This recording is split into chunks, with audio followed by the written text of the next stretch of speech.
കേരളത്തിൽ എലക്ഷൻ അടുത്തതിന് ശേഷം നിലവിലെ സർക്കാരിൻ്റെ പാണന്മാർ പാടി നടക്കുന്നൊരു കാര്യമുണ്ട്. അതായത് UDFൻ്റെ കാലത്ത് ലോഡ് ഷെഡിങ് ആയിരുന്നു, അതല്ലെങ്കിൽ നിരന്തരമായിട്ട് വൈദ്യുതി മുടങ്ങുന്ന സാഹചര്യം ഉണ്ടായിരുന്നു. നമ്മളൊക്കെ തന്നെയും അരമണിക്കൂറും 3/4 മണിക്കൂറും ഒക്കെ കസാരയും ടേബിളൊക്കെ എടുത്തിട്ട് മുറ്റത്തിറങ്ങിയിരിക്കേണ്ട അവസ്ഥയുണ്ടായിരുന്നു, കൊതുകേടി കൊണ്ട് എന്ന തരത്തിലുള്ള സാധനങ്ങളൊക്കെ പാണന്മാരിങ്ങനെ പാടി നടക്കുന്നുണ്ട്. അതേസമയം LDF സർക്കാരിൻ്റെ കാലത്ത് അത്തരത്തിലുള്ള ലോഡ് ഷെഡിങ് എന്താണെന്ന് പോലും അറിയില്ല, 10 കൊല്ലം കറണ്ട് പോയിട്ടില്ല എന്ന തരത്തിലൊക്കെ സാധനം പറയുന്നുണ്ട്. ഒരു കണക്കിന് പറയുകയാണെന്നുണ്ടെങ്കിൽ ഈ സംഗതി അർദ്ധസത്യമാണ്. അതായത് ഈ തള്ളുന്നത് പോലെ അല്ല കാര്യങ്ങൾ. അതിലൊരു കാര്യം, അർദ്ധസത്യം എന്ന് പറഞ്ഞതിൽ പകുതി എന്താണെന്ന് വെച്ചിട്ടുണ്ടെങ്കിൽ UDF സർക്കാരിൻ്റെ കാലത്ത് ഈ സംഗതി ഉണ്ടായിരുന്നു. 45 മിനിറ്റോളം കറണ്ട് പോകുന്ന സാഹചര്യം, നമ്മളെല്ലാവരും തന്നെയും ചൂടും പുകയും സഹിക്കാതെ നമ്മൾ വീടിൽ നിന്ന് പുറത്തിറങ്ങി ഇരിക്കേണ്ട അവസ്ഥ വരുന്നത്, കൊതുകേടി കൊള്ളേണ്ട സാഹചര്യം, ഇത്തരത്തിലൊക്കെ ഉണ്ടായിരുന്നെങ്കിലും പിന്നീട് ഇതിനൊരു മാറ്റം വന്നത് യഥാർത്ഥത്തിൽ പിണറായി വിജയൻ 2016 അധികാരത്തിലേറിയത് കൊണ്ടല്ല. അതിനു പിന്നിലുള്ളത് മറ്റൊരു ചരിത്രമാണ്. അതായത് ഒരുപാട് പഴയ ചരിത്രമല്ല, കുറച്ചൊരു പഴയ ചരിത്രം. അതായത് മുൻപ് ഇന്ത്യ രാജ്യത്ത്, ഇന്ത്യയിലെ പവർ സിസ്റ്റം എന്ന് പറയുന്നത് പല ഗ്രിഡുകളിലായിട്ടാണ് ഉണ്ടായിരുന്നത്. Northern, eastern, western, north eastern, southern, ഇങ്ങനെ ഈ രീതിയിലാണ് പോയിക്കൊണ്ടിരുന്നത്. ഈ ഗ്രിഡുകൾ തമ്മിൽ പരസ്പരം ഒരു കണക്ടിവിറ്റി ഉണ്ടായിരുന്നില്ല. കേരളം ഈ പറയുന്ന ഗ്രിഡുകൾക്കിടയിൽ സതേൺ ഗ്രിഡിന്റെ കീഴിലായിരുന്നു. ഏറ്റവും പീക്കായിട്ടുള്ള സമയങ്ങൾ, അതായത് ഈ വൈകുന്നേരം ഒരു 6 മണിക്കൊക്കെ ശേഷമുള്ള സമയങ്ങളിൽ ഈ ഗ്രിഡിൽ മറ്റ് പല സംസ്ഥാനങ്ങളും ഉണ്ട്, കേരളത്തെ പോലെ തന്നെ. അതുപോലെ തന്നെ വലിയ വലിയ സിറ്റികളുള്ള ഒരു ഗ്രിഡും കൂടിയാണ് ഈ സതേൺ ഗ്രിഡ് എന്ന് പറയുന്നത്.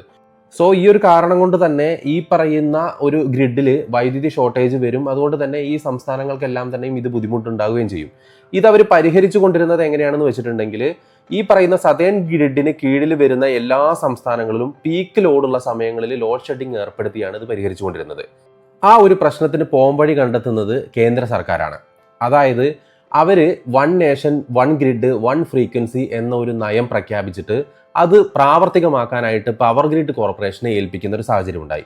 പവർ ഗ്രിഡ് കോർപ്പറേഷൻ ഈ ഗ്രിഡുകളെ എല്ലാം സംയോജിപ്പിച്ചിട്ട് ഇന്ത്യ മുഴുവൻ നാഷണൽ ഗ്രിഡ് എന്ന ഒറ്റ ഗ്രിഡിന് കീഴിലാക്കി.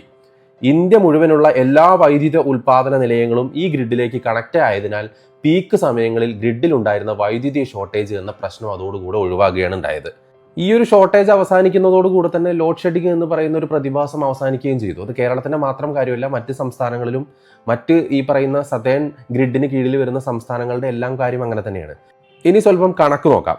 2023-24 വർഷത്തിൽ കേരളം ആകെ ഉൽപ്പാദിപ്പിച്ചിട്ടുള്ള വൈദ്യുതി എന്ന് പറയുന്നത് 5700 മില്യൺ യൂണിറ്റ് ആണ്. കേരളം നാഷണൽ ഗ്രിഡിൽ നിന്ന് വാങ്ങിയിട്ടുള്ള വൈദ്യുതി, അതായത് ഇതേ കാലയളവിൽ വാങ്ങിയിട്ടുള്ള വൈദ്യുതി എന്ന് പറയുന്നത് 24,900 മില്യൺ യൂണിറ്റ് ആണ്. അതായത് കേരളത്തിൽ ഉപയോഗിക്കുന്ന വൈദ്യുതിയുടെ 75% കേരളം നാഷണൽ ഗ്രിഡിൽ നിന്ന് വാങ്ങിക്കുകയാണ്. കേരളത്തിൽ പവർ കട്ട് ഇല്ലാതായത് കേരളത്തിന്റെ കഴിവുകൊണ്ടല്ല, നാഷണൽ ഗ്രിഡുമായി കണക്റ്റഡ് ആയതുകൊണ്ടാണ് അത് സംഭവിച്ചത്. ഇതിൽ മറ്റൊരു തമാശ കൂടിയുണ്ട്. എന്താന്ന് വെച്ചിട്ടുണ്ടെങ്കിൽ, കമ്മ്യൂണിസ്റ്റുകാർ സമരം ചെയ്ത് പൂട്ടിക്കാൻ ശ്രമിച്ച ഒരു കൂടംകുളം ആണവ നിലയത്തെക്കുറിച്ച് നിങ്ങൾ കേട്ടിട്ടുണ്ടായിരിക്കും. ഈ കൂടംകുളം ആണവ നിലയം നാഷണൽ ഗ്രിഡുമായി കണക്റ്റഡ് ആണ്. അതായത് കേരളത്തിന് നിലവിൽ വൈദ്യുതി കൊടുത്തുകൊണ്ടിരിക്കുന്നത് കൂടംകുളം ആണവ നിലയത്തിലും കൂടെ ഉൽപ്പാദിപ്പിക്കപ്പെടുന്ന വൈദ്യുതി കൂടെയാണ്. അതായത് അന്ന് കേരളം, അതല്ലെങ്കിൽ കേരളത്തിലെ കമ്മ്യൂണിസ്റ്റുകാർ നടത്തിയിട്ടുള്ള സമരം പരാജയപ്പെട്ടതുകൊണ്ടും കൂടിയാണ് കേരളം ഇപ്പോൾ പവർ കട്ടില്ലാത്ത സംസ്ഥാനമായി മാറിയിട്ടുള്ളത്. ഇതിൽ നിന്ന് മനസ്സിലാക്കേണ്ട ഒരു കാര്യം എന്താണെന്ന് വെച്ചിട്ടുണ്ടെങ്കിൽ, തള്ളുന്നത് കൊണ്ട് കുഴപ്പമില്ല, പക്ഷെ തള്ളിനൊക്കെ തന്നെയും ഒരു പരിധിയുണ്ട്. പിണറായി വിജയനെ സംബന്ധിച്ചിടത്തോളം അയാളുടെ 10 വർഷം എന്ന് പറയുന്നത് അയാൾക്ക് കിട്ടിയിട്ടുള്ള ഏറ്റവും വലിയ ഭാഗ്യം എന്ന് പറയുന്നത് ഇതേ കാലയളവിൽ തന്നെ നരേന്ദ്രമോദി കേന്ദ്രവും ഭരിച്ചു എന്നുള്ളതാണ്. ഒരുപക്ഷെ 2014 കോൺഗ്രസ് തന്നെ ഭരണത്തിലേറുകയും 2016 പിണറായി വിജയൻ കേരളത്തിൽ അധികാരത്തിൽ വരികയും ചെയ്യുന്ന സാഹചര്യമായിരുന്നു ഉണ്ടായിരുന്നത് എങ്കിൽ, ഇപ്പോൾ ഈ അവകാശപ്പെടുന്നത് പോലെ 6 വരി പാതയുടെ നേട്ടത്തിന് വേണ്ടിയിട്ട് മരുമോന് ഫ്ലെക്സ് അടിച്ച് വെക്കാനോ അമ്മായിയപ്പന് അവകാശം പറയാനോ പറ്റില്ലായിരുന്നു. കാരണം അത്തരത്തിലൊരു 6 വരി പാത ഇവിടെ നടക്കില്ല. അതിൻ്റെ ഏറ്റവും പ്രൈം എക്സാമ്പിളാണ് 40 കൊല്ലത്തോളം മുടങ്ങിക്കിടന്നിട്ടുള്ള ബൈപ്പാസുകൾ പോലും ഇപ്പോഴാണൊന്ന് പൂർത്തിയാക്കുന്നത്, നരേന്ദ്രമോദി വന്നതിന് ശേഷം. അതേപോലെ തന്നെയാണ് ഇപ്പോൾ ഈ പറയുന്ന ഗ്രിഡുകളുമായിട്ട് ബന്ധപ്പെട്ടുള്ള, അല്ലെങ്കിൽ ലോഡ് ഷെഡിങ്ങുമായിട്ട് ബന്ധപ്പെട്ടുള്ള CPM-ൻ്റെയോ അല്ലെങ്കിൽ കമ്മ്യൂണിസ്റ്റ് പാർട്ടിയുടെയോ LDF സർക്കാരിൻ്റെയോ അവകാശവാദങ്ങൾ നിൽക്കുന്നത്.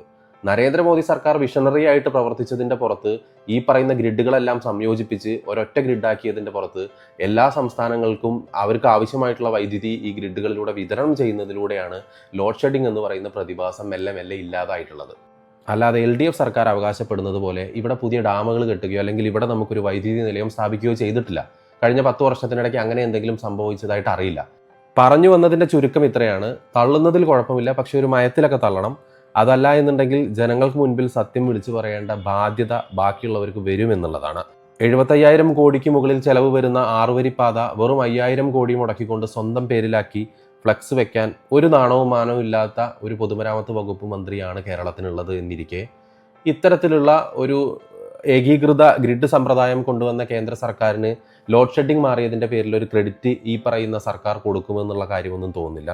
എന്തായാലും അവരുടെ അണികൾക്ക് ആഘോഷിക്കാൻ വേണ്ടിയിട്ടും അതല്ലെങ്കിൽ UDF സർക്കാരുമായിട്ട് കമ്പയർ ചെയ്യാൻ വേണ്ടിയിട്ടും അവർക്ക് കിട്ടിയിട്ടുള്ള ഏക കച്ചിത്തുരുമ്പ് എന്ന് പറയുന്നത് ഈ 10 വർഷത്തിനിടയ്ക്ക് കേരളത്തിൽ ലോഡ് ഷെഡിങ് ഇല്ലാതിരുന്നു എന്നുള്ളതാണ്. ആ ലോഡ് ഷെഡിങ് ഇല്ലാതിരുന്നതിൻ്റെ യഥാർത്ഥ കാരണം എന്താണ് എന്ന് നാട്ടുകാരെ അറിയിക്കുക എന്നുള്ളതാണ് ഈ വീഡിയോ കൊണ്ട് ഉദ്ദേശിക്കുന്നത്.